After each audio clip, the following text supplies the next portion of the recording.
Shalom, Jemaat Kana yang terkasih dalam Tuhan Yesus Kristus. Jumpa lagi dalam program Sapa Jemaat kita hari ini.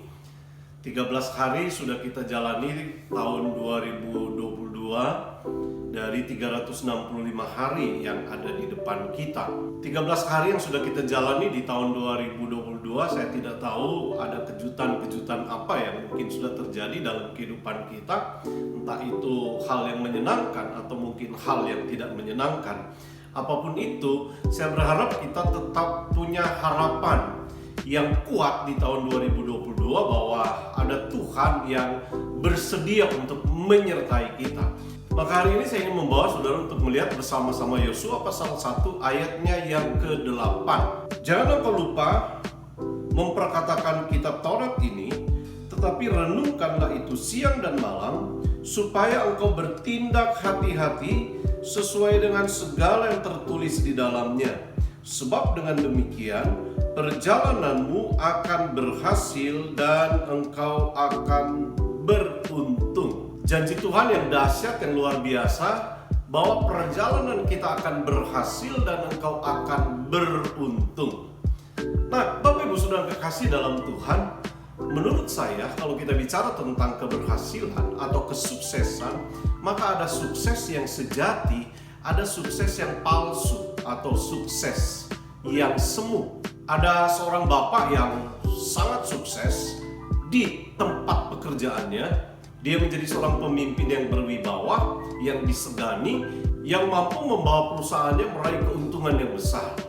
Tapi ternyata dia gagal di keluarganya karena keluarganya tidak menikmati yang namanya kebahagiaan. Kita boleh sukses di bidang-bidang yang kita geluti, yang kita tekuni, apapun itu, tapi pastikan bahwa kita tidak puas dengan sukses yang palsu atau sukses yang semu. Mari kita semua mencapai apa yang disebut dengan sukses yang sejati. Sukses yang sejati adalah kesuksesan yang membawa orang itu mempermuliakan Tuhan. Kesuksesan yang sejati adalah kesuksesan di mana orang itu berhasil menyenangkan Tuhan dalam semua yang dia lakukan. Maka di dalam Yosua pasal 1 ini, firman Tuhan memberikan kita tuntunan untuk kita bisa meraih kesuksesan yang sejati. Di mana firman Tuhan berkata, kita harus merenungkan firman Tuhan itu siang dan malam.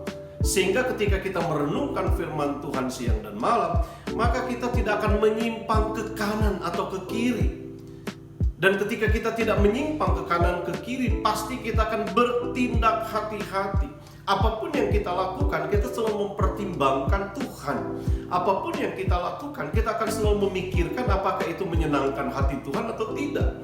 Maka saya yakin ketika kita berada dalam sebuah proses menuju kepada kesuksesan yang sejati, maka hidup kita akan menyenangkan Tuhan dalam semua apapun yang kita lakukan.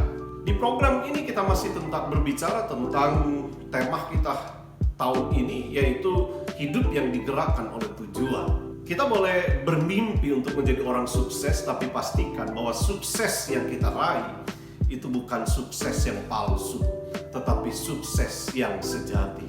Untuk apa kita sukses dalam bidang-bidang yang kita geluti, yang kita kerjakan, tetapi ternyata kita gagal dalam membangun kerohanian kita.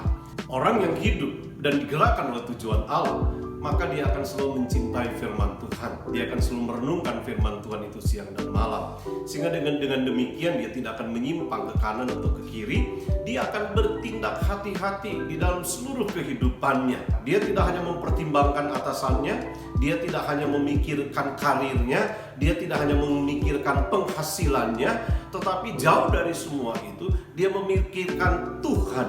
Apakah dengan yang saya lakukan, Tuhan dipermuliakan atau justru sebaliknya. Biar kiranya kebenaran firman Tuhan ini boleh menjadi tuntunan buat kita semua. Mari terus berjalan dalam tujuan Allah, sehingga hidup kita senantiasa memuliakan Tuhan. Tuhan Yesus memberkati kita sekalian. Amin.